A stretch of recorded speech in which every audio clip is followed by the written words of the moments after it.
विद्युत निगम की बड़ी कार्रवाई। राजाखेड़ा में 15 ट्रांसफार्मर उतारे। 6 उपभोक्ता के ट्रांसफार्मर उतारते ही मौके पर जमा कराए 4 लाख रुपए।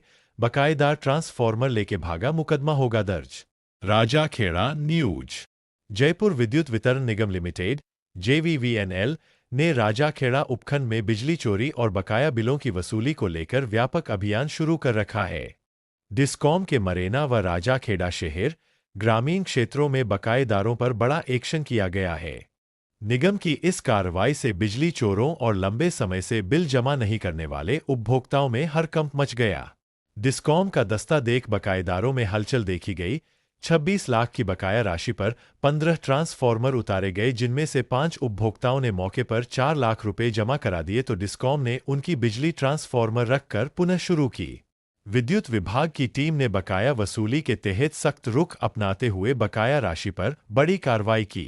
कार्रवाई के दौरान दबाव बढ़ता देख उपभोक्ताओं ने मौके पर ही बकाया राशि, नकद राशि जमा कराई। बिजली चोरी से ठंडी हवा लेने वाले रडार पर। निगम की सतर्कता टीम ने चेकिंग के दौरान पाया कि कई उपभोक्ता अवैध रूप से भारी लोड वाले उपकरणों का इस्तेमाल कर रहे थे। कार्रवाई के तहत VCR भरी जा रही है। इनमें ऐसे उपभोक्ता भी शामिल हैं जो एयर कंडीशनर AC का उपयोग बिना वैध कनेक्शन या मीटर बाईपास कर रहे हैं। अधिकारियों का बकायेदारों व बिजली चोरी पर सख्त संदेश। यह अभियान आगे भी जारी रहेगा। जो उपभोक्ता बार बार चेतावनी के बाद भी बिल जमा नहीं कर रहे हैं, उनके कनेक्शन स्थायी रूप से काटे जा रहे हैं। बिजली चोरी न केवल कानूनन अपराध है, बल्कि इससे सिस्टम पर लोड बढ़ता है, जिससे ईमानदार उपभोक्ताओं को लो वोल्टेज की समस्या का सामना करना पड़ता है। डिस्कॉम संवेदनशील क्षेत्रों में भी पुलिस के साथ कार्यवाही करता नजर आ रहा है। विभाग ने उपभोक्ताओं से अपील की है कि वे अपने बकाया बिल तुरंत जमा कराएं और अवैध रूप से बिजली का उपयोग न करें व वैध बिजली कनेक्शन से बिजली का उपयोग करें। विद्युत तंत्र पर ट्रिपिंग नहीं आए और बिजली सुचारू रूप से चल सके। कार्यवाही में मरेना जन रणवीर सिंह, जिला पुलिस व डिस्कॉम पुलिस व 20 बिजली कर्मी मौजूद रहे। से धौलपुर विवेक शर्मा ने बताया कि बड़े कृषि बकायेदारों जिनके बकाया राशि 30,000 से ज्यादा है, उन सभी के ट्रांसफार्मर उतारे जा रहे हैं। वहीं अन्य बकायेदारों के कनेक्शन काटकर बिजली बंद की जा रही है। उक्त संयुक्त कार्यवाही डिस्कॉम कर्मी, जिला पुलिस व डिस्कॉम पुलिस ने 26 लाख की बकाया राशि पर की गई, जिसमें जैतपुर से 5 ट्रांसफार्मर उतारे गए और तोमरों का अड्डा से 3 ट्रांसफार्मर, कुसेड़ा से 2 ट्रांसफार्मर उतारकर रिस्टोर शाखा में जमा कराए गए हैं। वहीं मौके पर 4 लाख रुपए जमा कराए 5 उपभोक्ताओं से, जिसमें उतारे गए ट्रांसफार्मर जैतपुर से AG के 3 फेस के 4 और सिंगल फेस का 1, तोमरों के अड्डा से AG के 3 ट्रांसफार्मर और कुसेड़ा से AG के 2 ट्रांसफार्मर। वहीं मौके पर पैसे जमा करने वाले तोमरों का अड्डा से 1 के पैसे जमा हुए और कुसेड़ा से AG के 4 ट्रांसफार्मर के पैसे मौके पर जमा कराए। 48 घंटे में रंगदारी कांड का खुलासा। सर्राफा व्यापारी को अंडरवर्ल्ड डॉन बनकर धमकाने वाला आरोपी गिरफ्तार। विशेष रिपोर्ट।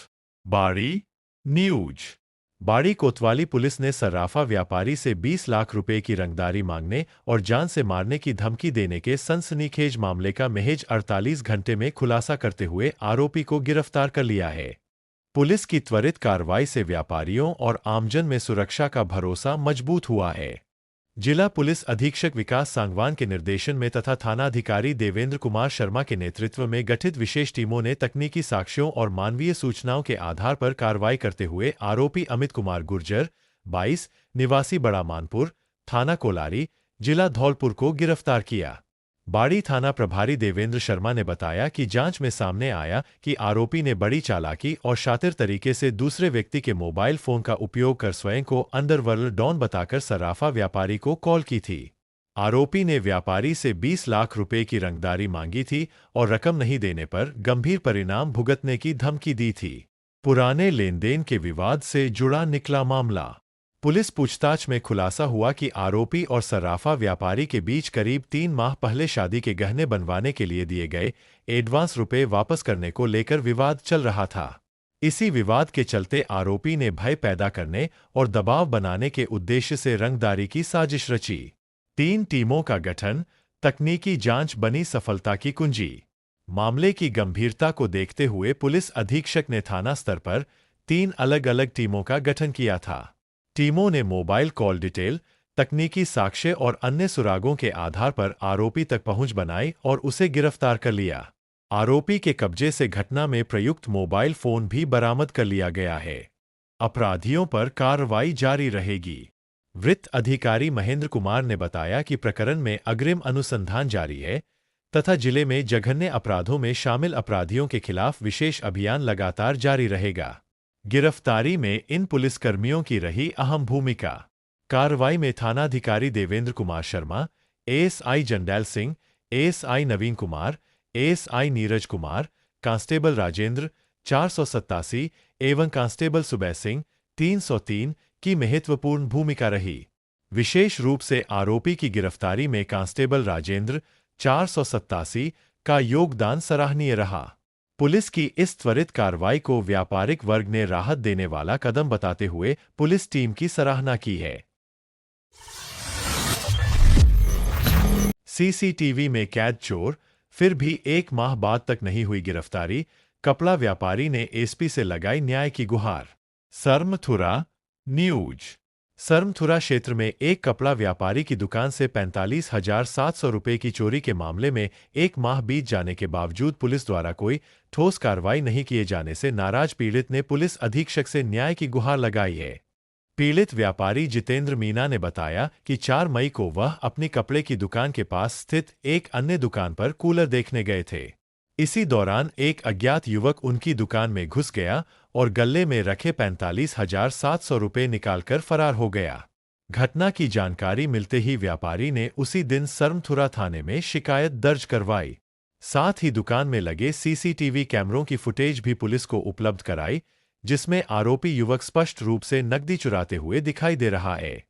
जितेंद्र मीना का आरोप है कि सीसीटीवी फुटेज में आरोपी की पहचान होने के बावजूद पुलिस ने अब तक कोई प्रभावी कार्रवाई नहीं की है। घटना को 1 माह से अधिक समय बीत चुका है, लेकिन न तो आरोपी की गिरफ्तारी हुई है और न ही चोरी गई राशि बरामद की जा सकी है। पुलिस की निष्क्रियता से परेशान व्यापारी ने पुलिस अधीक्षक कार्यालय पहुंचकर ज्ञापन सौंपा और मामले में शीघ्र कार्रवाई की मांग की। उन्होंने आरोपी को तत्काल गिरफ्तार कर चोरी की रकम बरामद कराने की मांग उठाई। पुलिस अधीक्षक कार्यालय ने मामले को गंभीरता से लेते हुए आवश्यक जांच एवं कार्रवाई का आश्वासन दिया है। अब पीड़ित व्यापारी और स्थानीय लोगों की नजर पुलिस की आगामी कार्रवाई पर टिकी हुई है। पुलिस कार्रवाई के बाद बदला अवैध खनन का तरीका। पार्वती नदी में रात भर दौड़ रही जेसीबी और ट्रैक्टर। सैम्पऊ न्यूज। सैम्पऊ थाना क्षेत्र में पार्वती नदी पर अवैध मिट्टी खनन का कारोबार लगातार जारी है। पुलिस और डीएसटी की कार्रवाई के बाद खनन माफिया ने अपना तरीका बदल लिया है। अब दिन के बजाय रात के अंधेरे में जेसीबी मशीनों और ट्रैक्टर ट्रॉलियों की मदद से बड़े पैमाने पर मिट्टी का अवैध खनन किया जा रहा है। जानकारी के अनुसार हाल ही में डीएसटी टीम ने पार्वती नदी में चल रहे अवैध खनन के खिलाफ कार्रवाई की थी।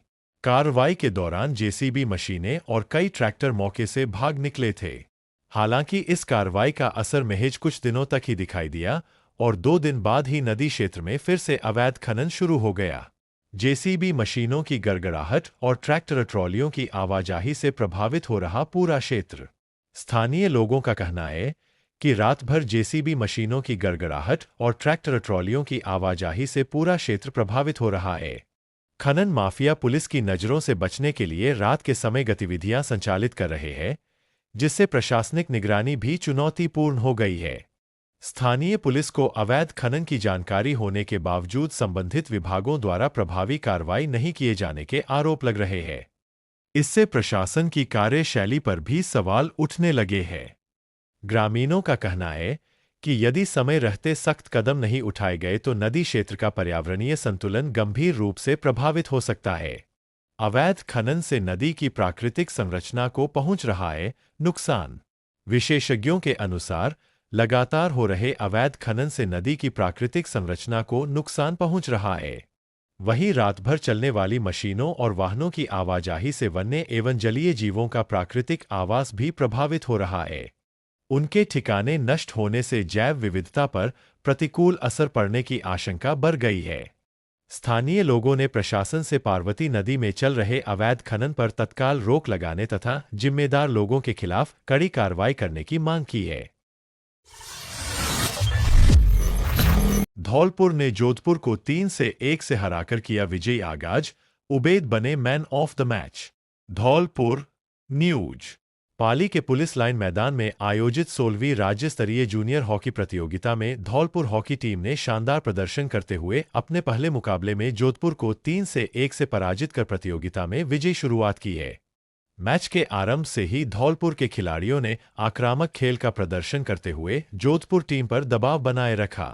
टीम के सधे हुए आक्रमण और मजबूत रक्षा पंक्ति के दम पर धौलपुर ने पूरे मुकाबले में अपना वर्चस्व कायम रखा। जिला हॉकी संघ के संयुक्त सचिव अजय बघेल ने बताया कि धौलपुर की ओर से उबैद, मयंक शर्मा और अमन ने एक गोल कर टीम को महत्वपूर्ण बढ़त दिलाई। वहीं धौलपुर के डिफेंडरों ने बेहतरीन खेल दिखाते हुए जोधपुर को केवल 1 गोल तक सीमित रखा। मुकाबले में उत्कृष्ट प्रदर्शन के लिए धौलपुर के उभरते खिलाड़ी उबैद को मैन ऑफ द मैच चुना गया। उनकी तेज रफ्तार, शानदार ड्रिबलिंग और आक्रामक खेल ने दर्शकों का दिल जीत लिया। टीम के कोच योगेश थापा ने जीत का श्रेय खिलाड़ियों के अनुशासन, टीम वर्क और नियमित अभ्यास को दिया। उन्होंने कहा कि खिलाड़ी पूरी तैयारी और आत्मविश्वास के साथ मैदान में उतरे तथा निर्धारित रणनीति के अनुरूप खेलते हुए जीत हासिल की। उन्होंने विश्वास जताया कि टीम आगामी मुकाबलों में भी अपना शानदार प्रदर्शन जारी रखेगी। धौलपुर टीम की इस महत्वपूर्ण जीत पर जिला हॉकी संघ के अध्यक्ष शैलेंद्र बोहरा, सचिव रणवीर परमार, कोषाध्यक्ष विजय दिवाकर सहित संघ के पदाधिकारियों, पूर्व खिलाड़ियों और खेल प्रेमियों ने खिलाड़ियों को बधाई एवं शुभकामनाएं दी। उन्होंने उम्मीद जताई कि धौलपुर की टीम प्रतियोगिता में आगे भी शानदार प्रदर्शन कर खिताब की प्रबल दावेदार साबित होगी।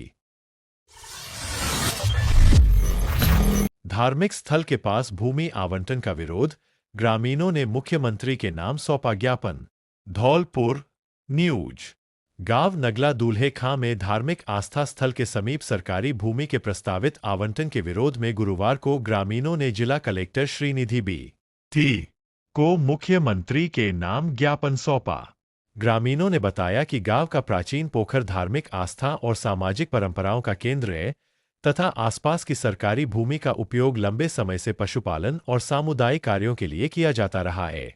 उनका आरोप है कि उक्त भूमि को एक समुदाय विशेष को आवंटित करने की तैयारी की जा रही है, जिससे लोगों में नाराजगी है। ग्रामीणों ने मांग की कि भूमि की वर्तमान स्थिति यथावत रखी जाए तथा किसी भी आवंटन से पहले सभी पक्षों की सहमति ली जाए। उन्होंने मामले की निष्पक्ष जांच कर जनभावनाओं के अनुरूप निर्णय लेने की भी मांग की। ज्ञापन सौंपने के दौरान बड़ी संख्या में ग्रामीण मौजूद रहे। यातायात नियम तोड़ने वाले 14 वाहनों के चालान, जाति सूचक और संगठन के नाम लिखे वाहनों पर भी कार्रवाई। विशेष रिपोर्ट बाड़ी न्यूज। अतिरिक्त पुलिस अधीक्षक श्रवण कुमार झोरर के निर्देश पर बाड़ी शहर में यातायात नियमों का उल्लंघन करने वाले वाहनों के खिलाफ विशेष अभियान चलाया गया। बाड़ी थाना प्रभारी देवेंद्र कुमार शर्मा के नेतृत्व में ट्रैफिक इंचार्ज जितेंद्र कुमार ने कार्रवाई करते हुए 14 वाहनों के चालान किए। आपत्तिजनक लिखावट अंकित वाले वाहनों की जांच। अभियान के दौरान ऐसे वाहनों की विशेष जांच की गई जिन पर जाति सूचक शब्द, विभिन्न संगठनों के नाम अथवा नियमों के विपरीत अन्य आपत्तिजनक लिखावट अंकित थी। पुलिस ने मौके पर वाहन चालकों को नियमों की जानकारी देते हुए चालानी कार्रवाई की। ट्रैफिक इंचार्ज जितेंद्र कुमार ने बताया कि यातायात व्यवस्था को सुचारू बनाए रखने तथा सड़क सुरक्षा को बढ़ावा देने के उद्देश्य से यह अभियान चलाया गया। उन्होंने वाहन चालकों से नियमों का पालन करने और वाहनों पर अनधिकृत लिखावट नहीं करने की अपील की है। यातायात प्रभारी जितेंद्र ने स्पष्ट किया कि यातायात नियमों की अवहेलना करने वालों के खिलाफ आगे भी नियमित रूप से कार्रवाई जारी रहेगी। इसको लेकर अतिरिक्त पुलिस अधीक्षक श्रवण कुमार झोरर का कहना है कि यातायात नियमों का पालन करना प्रत्येक नागरिक की जिम्मेदारी है। वाहनों पर जाति सूचक या नियम विरुद्ध लिखावट सामाजिक सौहार्द को प्रभावित कर सकती है। ऐसे मामलों में पुलिस सख्ती से कार्रवाई कर रही है। आमजन सुरक्षित और अनुशासित यातायात व्यवस्था बनाने में पुलिस का सहयोग करें। इसी प्रकार वृत्ताधिकारी महेंद्र कुमार ने बताया कि बाड़ी शहर में यातायात व्यवस्था को बेहतर बनाने के लिए नियमित अभियान चलाए जा रहे हैं। नियमों का उल्लंघन करने वाले वाहन चालकों के खिलाफ चालानी कार्रवाई की जा रही है। वाहन चालक सभी दस्तावेज पूर्ण रखें और यातायात नियमों का पालन करें। पुलिस की यह कार्रवाई आगे भी निरंतर जारी रहेगा।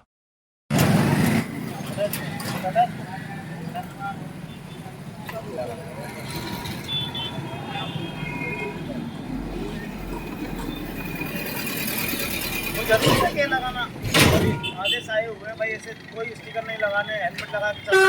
पता नहीं पड़ रहा है तुम्हारे, बार-बार कहेंगे क्या हो जाएगा इससे लगाने से? इसका 5,000 रुपये जुर्माना है। कोई भी अगर जाति का नाम डालता है या कोई भी स्टिकर लगाता है इस तरह से। आज तो छोड़ रहा हूँ, छुड़ाओ अभी, छुड़ाओ उसको। महेंद्र जी कैब क्यों, कहाँ गई आपकी कैब, कहाँ गई? कोई बारात में आए तो स्वाद भी डाल ली और आ गए यहाँ लगन टीका।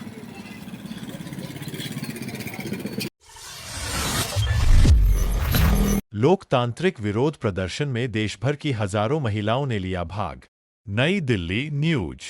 नई दिल्ली स्थित जंतर मंतर पर वर्ष 2024 में महिला आरक्षण बिल को लेकर अखिल भारतीय महिला कांग्रेस की राष्ट्रीय अध्यक्ष श्रीमती अलका लांबा जी के नेतृत्व में हुए लोकतांत्रिक विरोध प्रदर्शन में देश भर की हजारों महिलाओं ने भाग लिया था। इसके बावजूद केवल अलका लांबा जी के खिलाफ एफआईआर दर्ज कर मुकदमा चलाया जाना महिलाओं की आवाज को दबाने का प्रयास प्रतीत होता है। इसी के विरोध में आज देश भर से महिला कांग्रेस की राष्ट्रीय, प्रदेश एवं जिला स्तरीय पदाधिकारी बड़ी संख्या में एकत्रित हुई और I stand with Alka Lamba मुहिम के तहत अपना समर्थन व्यक्त किया। राजस्थान प्रदेश महिला कांग्रेस अध्यक्ष श्रीमती सारिका सिंह जी के नेतृत्व में राजस्थान की प्रदेश पदाधिकारियों एवं जिला अध्यक्षों ने भी इस एकजुटता अभियान में भाग लिया। हम सभी का स्पष्ट मत है कि यदि उस आंदोलन में हजारों महिलाएं शामिल थीं, तो केवल एक नेता को निशाना बनाना न्याय संगत नहीं है। इस अवसर पर मैंने लीना शर्मा प्रदेश उपाध्यक्ष महिला कांग्रेस प्रभारी बहरोड कोटपुतली दौसा टोंक दीग भी अपनी सहभागिता निभाई और महिला अधिकारों एवं लोकतांत्रिक मूल्यों की रक्षा के लिए अलका लांबा जी के साथ मजबूती से खड़े होने का संकल्प दोहराया। आज राष्ट्रीय अध्यक्ष अलका लांबा जी को जिस तरीके से सज़ा सुनाने के लिए कोर्ट में पेश होना पड़ा है और पूरे देश की महिलाएं, क्योंकि उनकी लड़ाई अकेले अलका लांबा जी की लड़ाई नहीं है, ये लड़ाई देश की आधी आबादी की है। और अलका लांबा जी जो राष्ट्रीय अध्यक्ष हैं वो महिलाओं के हक और हुकूक की लड़ाई लड़ रही हैं। इसलिए पूरे देश से, राजस्थान प्रदेश से भी और दूसरे प्रदेशों से सभी महिलाएं यहाँ पहुँची हैं और हर बहन का कहना ये है कि मैं खुद भी अलका लांबा हूँ।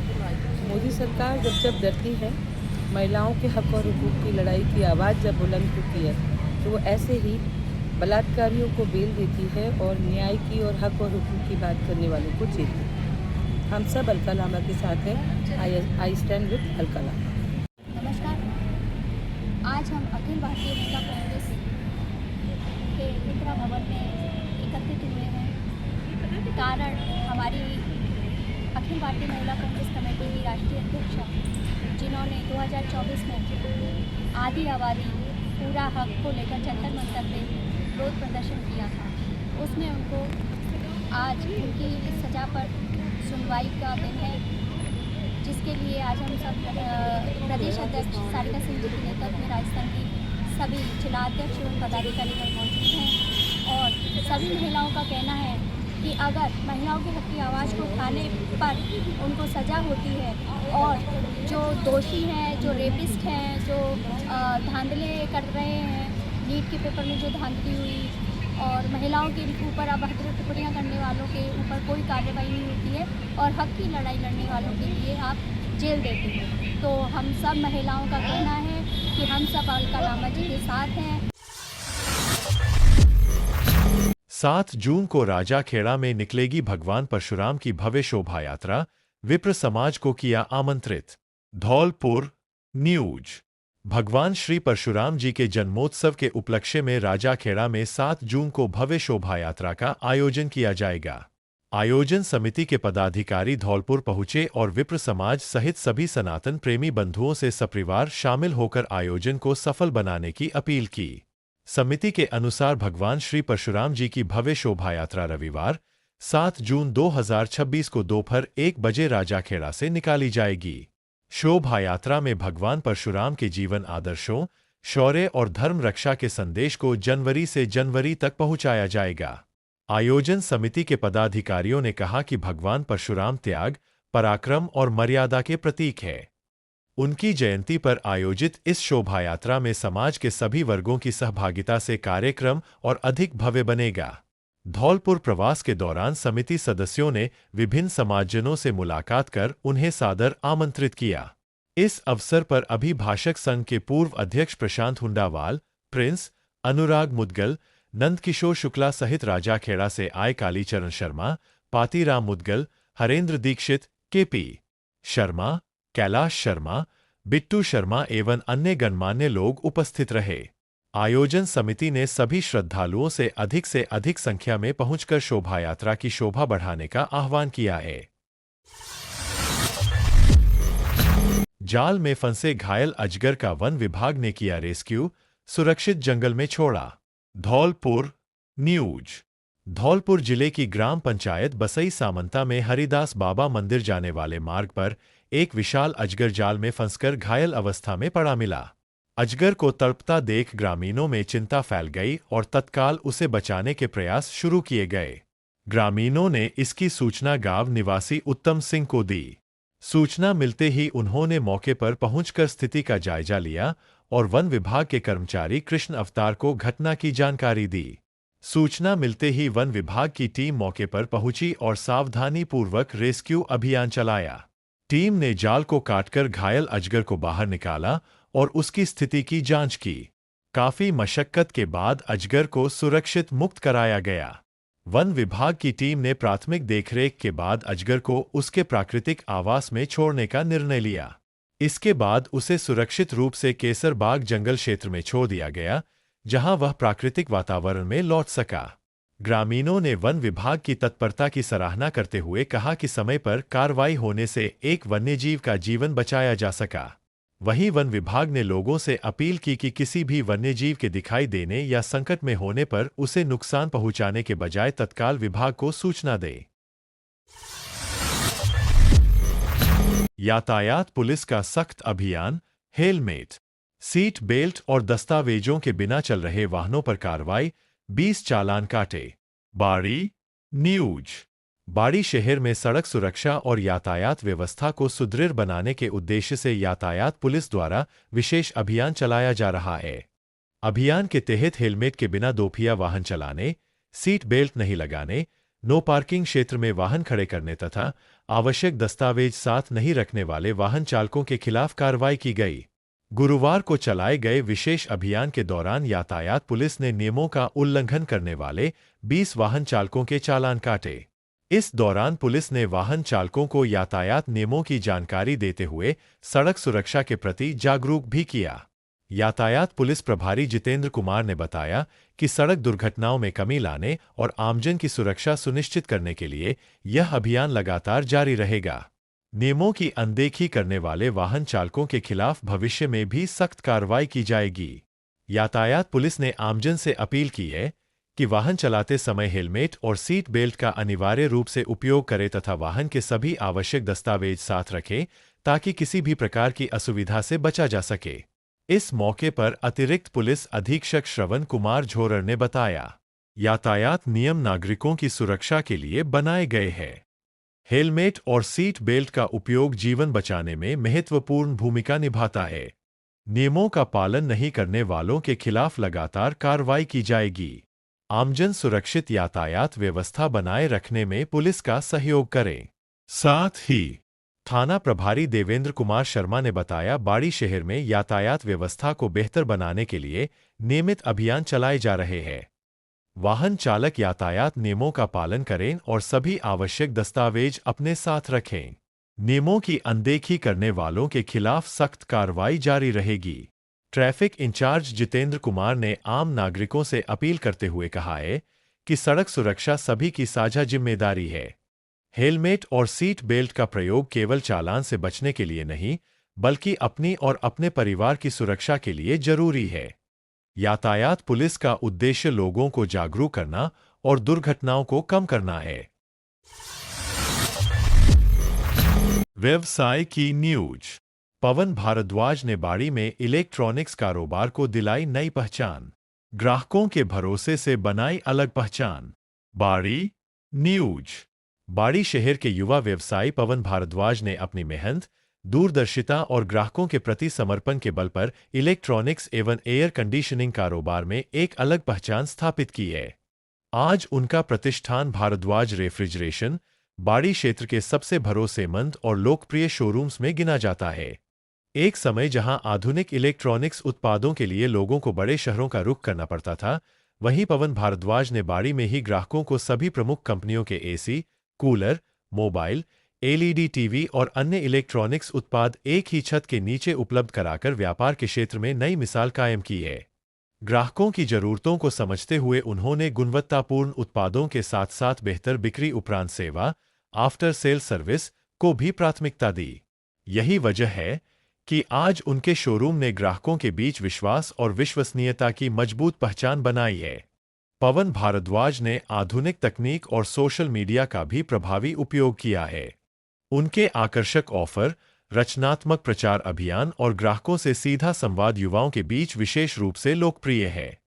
डिजिटल प्लेटफॉर्म पर उनकी सक्रियता ने उनके कारोबार को नई ऊंचाइयों तक पहुंचाने में महत्वपूर्ण भूमिका निभाई है। भारद्वाज रेफ्रिजरेशन की प्रमुख विशेषताएं। एसी और कूलर का विशाल डिस्प्ले, सभी प्रमुख ब्रांड एक ही स्थान पर उपलब्ध, आसान किश्तों की सुविधा, तेज, भरोसेमंद और ग्राहक केंद्रित सर्विस, आधुनिक एवं पारदर्शी व्यापारिक व्यवस्था, स्थानीय स्तर पर रोजगार और व्यापार को बढ़ावा देने वाले पवन भारद्वाज आज क्षेत्र के युवाओं के लिए प्रेरणा का स्रोत बन चुके हैं। अपनी मेहनत और ईमानदार कार्यशैली के दम पर उन्होंने साबित कर दिया है कि छोटे शहरों में भी बड़े सपनों को साकार किया जा सकता है। एवं मोबाइल उपकरण मिलते हैं, साथ ही फाइनेंस सुविधा भी उपलब्ध है, तो एक बार जरूर बता रहे हैं। धन्यवाद। जुड़ा ही है। सामान ले रहे हैं, यहाँ बहुत उचित रेट में सामान मिलता है, इनकी सर्विस बहुत अच्छी है। भविष्य में कोई भी खराबी होती है तो बहुत जल्दी बनवा भी देते हैं और रेटें भी अच्छी देते हैं। हमें काफ़ी टाइम हो गया यहाँ से सामान लेते हुए। हाँ जी, बहुत अच्छी सर्विस है पवन भाई साहब, यहाँ पे बहुत अच्छी सुविधा दे रखी है। सभी इलेक्ट्रॉनिक सामान देख लो आप, बहुत अच्छी क्वालिटी में देते हैं, बहुत बढ़िया। ग्राम पंचायत लुहारी में जिला कलेक्टर श्रीनिधि बीटी ने की जन सुनवाई, आमजन की समस्याओं के समाधान के लिए अधिकारियों को दिए आवश्यक निर्देश। धौलपुर न्यूज। राज्य सरकार की जन कल्याणकारी योजनाओं का लाभ अंतिम व्यक्ति तक पहुंचाने तथा ग्रामीण क्षेत्रों में आमजन की समस्याओं का स्थानीय स्तर पर समाधान सुनिश्चित करने के उद्देश्य से जिला कलेक्टर श्रीनिधि बीटी ने गुरुवार को पंचायत समिति धौलपुर की ग्राम पंचायत लुहारी स्थित अटल सेवा केंद्र में आयोजित त्रिस्तरीय जनसुनवाई कार्यक्रम में भाग लिया। इस दौरान उन्होंने बड़ी संख्या में उपस्थित ग्रामीणों की समस्याओं, शिकायतों एवं सुझावों को गंभीरतापूर्वक सुना तथा संबंधित विभागों के अधिकारियों को त्वरित एवं प्रभावी कार्रवाई के निर्देश दिए। जनसुनवाई के दौरान ग्रामीणों ने पेयजल आपूर्ति, विद्युत व्यवस्था, सड़क निर्माण एवं मरम्मत, प्रधानमंत्री आवास योजना तथा अन्य स्थानीय समस्याओं से जुड़े मुद्दे जिला कलेक्टर के समक्ष रखे। जिला कलेक्टर ने प्रत्येक परिवाद को ध्यानपूर्वक सुनते हुए संबंधित अधिकारियों को आवश्यक दिशा निर्देश दिए तथा कई मामलों में तत्काल समाधान सुनिश्चित कराया। जिला कलेक्टर ने कहा कि प्रशासन का मुख्य उद्देश्य आमजन की समस्याओं का समयबद्ध और पारदर्शी तरीके से निराकरण करना है। उन्होंने कहा कि ग्रामीण क्षेत्रों के विकास एवं जन सुविधाओं के सुदृढ़ीकरण के लिए प्रशासन पूरी प्रतिबद्धता के साथ कार्य कर रहा है। उन्होंने अधिकारियों को निर्देशित किया कि जन सुनवाई में प्राप्त सभी प्रकरणों का प्राथमिकता के आधार पर निस्तारण किया जाए तथा प्रत्येक शिकायतकर्ता को निर्धारित समयावधि में कार्रवाई की जानकारी उपलब्ध कराई जाए। उन्होंने वर्तमान में चल रहे वंदे गंगा जल संरक्षण जन अभियान के अंतर्गत भू संरक्षण, जल संचयन, जल संरक्षण आदि के बारे में ग्रामीणों को जानकारी प्रदान की। जन सुनवाई दौरान समस्त ग्रामवासी भगवतगढ़ द्वारा बिजली के तार बदलवाने, पशु चिकित्सालय बनवाने, सेक्शन के प्रस्ताव भिजवाने, समस्त ग्रामवासी लुहारी द्वारा जल जीवन मिशन के अंतर्गत खोदी गई सड़क को ठेकेदार द्वारा दुरुस्त कराने, भूदेवा द्वारा आरसीसी रोड डलवाने, श्रीमती गुलाब देई द्वारा बीपीएल में नाम जुड़वाने तथा भरत सिंह द्वारा सिंचाई के लिए बिजली कनेक्शन दिलवाने के लिए परिवाद प्रस्तुत किया गया, जिस पर जिला कलेक्टर ने तत्काल निस्तारण के निर्देश दिए। जन सुनवाई के दौरान परिवादी ऋषि कपूर द्वारा प्रधानमंत्री आवासीय योजना का लाभ दिलवाने के लिए परिवाद प्रस्तुत किया, जिस पर जिला कलेक्टर ने विकास अधिकारी को निर्देश देते हुए कहा कि परिवादी की समस्या का प्राथमिकता के साथ पीएम आवास स्वीकृत किया जाना सुनिश्चित करें। इस दौरान उपखंड अधिकारी कर्मवीर सिंह, विकास अधिकारी धौलपुर राजेश लवानिया सहित संबंधित विभागीय अधिकारी मौजूद रहे। सचिव रेखा यादव ने किया जिला कारागृह का साप्ताहिक निरीक्षण दौरान लीगल एड हेल्प डेस्क की ली जानकारी। धौलपुर न्यूज। राजस्थान राज्य विधिक सेवा प्राधिकरण जयपुर द्वारा जारी दिशा निर्देशों के अनुसरण एवं अध्यक्ष जिला विधिक सेवा प्राधिकरण जिला एवं सेशन न्यायाधीश संजीव मागो के निर्देशन में सचिव जिला विधिक सेवा प्राधिकरण रेखा यादव द्वारा जिला कारागृह का साप्ताहिक निरीक्षण किया गया। साथ ही मुलाकात कक्ष स्थान पर लीगल एड हेल्प डेस्क का भी निरीक्षण किया। इस निरीक्षण का मुख्य उद्देश्य जेल में बंदियों को मिल रही मूलभूत सुविधाओं का आकलन करना और उन्हें समय पर निःशुल्क विधिक सहायता सुनिश्चित करना था। निरीक्षण दौरान सचिव ने बंदियों से उनके केस स्टेटस, जमानत, अपील एवं भोजन की गुणवत्ता, स्वास्थ्य व्यवस्था आदि के बारे में जानकारी ली। इस संबंध में एक बंदी ने बताया कि उसे प्रतियोगी परीक्षाओं के लिए किताबों की आवश्यकता है। इस संबंध में सचिव ने जेलर को बंदी को तत्काल ही किताबों की व्यवस्था करवाने के निर्देश दिए एवं किसी भी बंदी ने कोई भी समस्या न होना अवगत करवाया। साथ ही सचिव रेखा यादव ने बंदियों को निःशुल्क कानूनी सहायता, बंदियों को उनके विधिक अधिकारों जैसे अपील दायर करने की अवधि, निःशुल्क वकील प्राप्त करने का अधिकार के बारे में विस्तार से जानकारी दी। साथ ही सचिव ने बंदियों को बताया कि जिला विधिक सेवा प्राधिकरण का उद्देश्य कारागृह में बंद कोई भी बंदी केवल इसलिए वकील या विधिक सहायता से वंचित नहीं रहना चाहिए क्योंकि वह आर्थिक रूप से कमजोर है। हर पात्र बंदी तक निःशुल्क कानूनी मदद पहुंचाना हमारा प्राथमिक लक्ष्य है।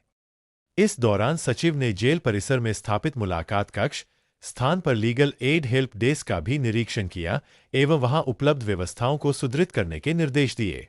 साथ ही सचिव ने लीगल एड डिफेंस काउंसिल के अधिवक्तागणों को निर्देश दिए कि वे जेल का नियमित दौरा करें और ऐसे बंदियों की पहचान करें जिनके पास पैरवी के लिए निजी अधिवक्ता नहीं है। उनके लिए तुरंत निःशुल्क अधिवक्ता, लीगल एड काउंसिल नियुक्त करने की प्रक्रिया पूरी की जाए। इस मौके पर chief legal aid defence counsel Amit Kamthan, deputy chief legal aid defence counsel Pappu Gurjar, assistant LADC Aradhana Sharma, Deepak Singh Sikarwar, steno Rahul Dandautiya, jailer Purnachand सहित कारागृह का स्टाफ एवं बंदीजन मौजूद रहे।